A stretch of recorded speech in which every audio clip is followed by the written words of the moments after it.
A man is buried underground, hiding from the hunters. The challenge is simple.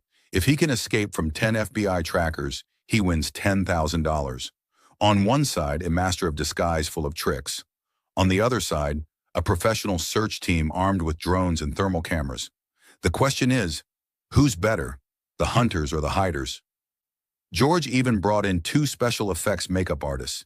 His face covered in dirt, his whole body buried until he almost vanished. From far away, invisible.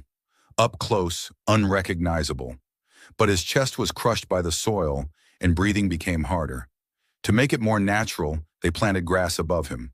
George laid completely still, as if he became one with the ground.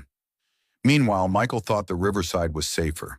He copied the otters, building a small hut of wood and sticks packed tightly together. No gaps at all. Afraid of sniffer dogs, he sprayed chili water around the area first. As the tiny floating hut drifted in the river, he crawled inside. Cold water pierced his bones, but for the prize, he had to endure it. David had another plan. He built a hidden shelter underground with a tiny chimney. His trick was simple. If his feet never touched the ground, no one would notice. The chimney was placed in the least suspicious spot, hoping to fool the search team. The three hid in silence. Soon the 10 hunters arrived. They only had 1 hour to find them.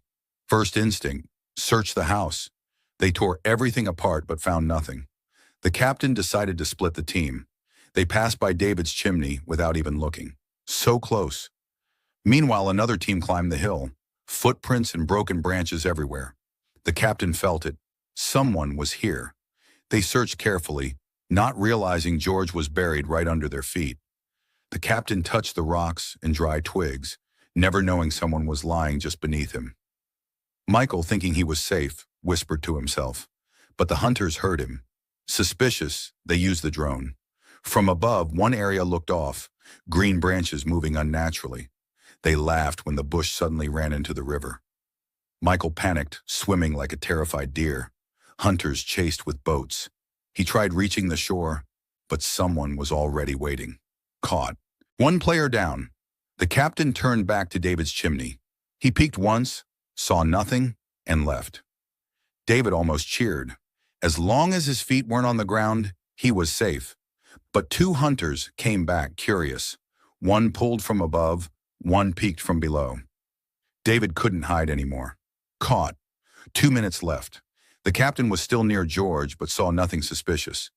Then his eyes caught a tiny hole in the dirt. Why is there a hole here?